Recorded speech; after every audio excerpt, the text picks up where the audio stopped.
पूर्वांचल का एक ऐसा बाहुबली नेता जिसके सामने बीजेपी व अन्य पार्टी के नेताओं को चुनाव में दी करारी शिकस्त।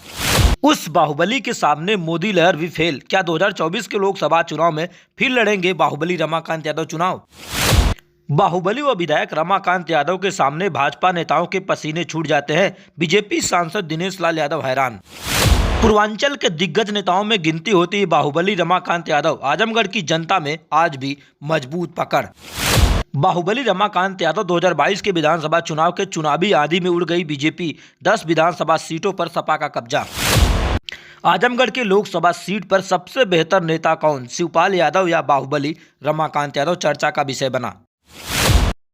पूर्वांचल का एक ऐसा बाहुबली नेता जिस बाहुबली नेता के सामने मोदी लहर भी फीकी पड़ जाती है। जी हां, 2022 के विधानसभा चुनाव में आजमगढ़ के 10 विधानसभा सीटों पर सपा का कब्जा हो गया, क्योंकि जिस तरीके से बाहुबली रमाकांत यादव का आजमगढ़ में आज भी रसूख और जनता के बीच में मजबूत पकड़ कायम है। फिलहाल वह फतेहगढ़ की जेल में पिछले कई सालों से बंद हैं, लेकिन जिस तरीके से बाहुबली रमाकांत यादव लगातार जमीनी नेता के तौर पर माने जाते हैं और इसीलिए हर चुनाव में जनता उन्हें अपनी सर आंखों पर बैठाती रहती है। और चाहे लोकसभा का चुनाव हो और चाहे विधानसभा का चुनाव हो, हमेशा रमाकांत यादव पर कहीं न कहीं जनता का भरोसा कायम रहता है। चर्चा हो रही 2024 के लोकसभा चुनाव में क्या रमाकांत यादव समाजवादी पार्टी की तरफ से प्रत्याशी बनाए जा सकते हैं या फिर शिवपाल यादव आजमगढ़ के लोकसभा सीट से चुनावी मैदान में ताल ठोक सकते हैं। फिलहाल उत्तर प्रदेश के राजनीति में आजमगढ़ के लोकसभा सीट पर चर्चा जोरों से हो रही, क्योंकि इसी सीट पर बीजेपी के सांसद दिनेश लाल यादव भी चुनावी मैदान में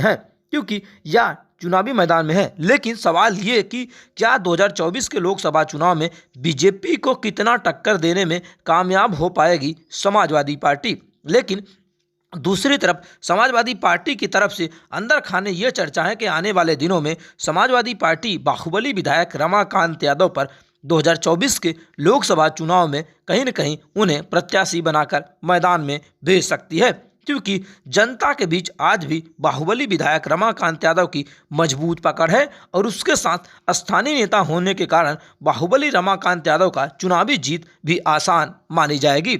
एक तरफ जहां बाहुबली रमाकांत यादव के साथ साथ चाचा शिवपाल की भी नाम की चर्चा उत्तर प्रदेश के राजनीति में तेज है। पूर्वांचल के आजमगढ़ के लोकसभा सीट से चुनाव लड़ सकते हैं, लेकिन तस्वीरें अभी फिलहाल साफ नहीं हो पाई हैं। लेकिन उत्तर प्रदेश के राजनीति में बाहुबली विधायक रमाकांत यादव का राजनीतिक रसूख के सामने मोदी लहर भी फीकी पड़ जाती है। राजनीतिक रसूख ऐसा कि 10 विधानसभा सीटों पर 10 समाजवादी पार्टी ने चुनाव जीतकर एक बार फिर इतिहास रचा था। भले ही उत्तर प्रदेश में सरकार समाजवादी पार्टी की नहीं बनी हो, लेकिन राजनीतिक रसूख आज भी कहीं न कहीं आजमगढ़ के लोकसभा सीट पर आज भी बाहुबली विधायक रमाकांत यादव का जलवा कायम है। क्या आने वाले 2024 के लोकसभा चुनाव में बाहुबली विधायक रमाकांत या शिवपाल यादव सबसे बेहतर कैंडिडेट सपा की तरफ से कौन होगा?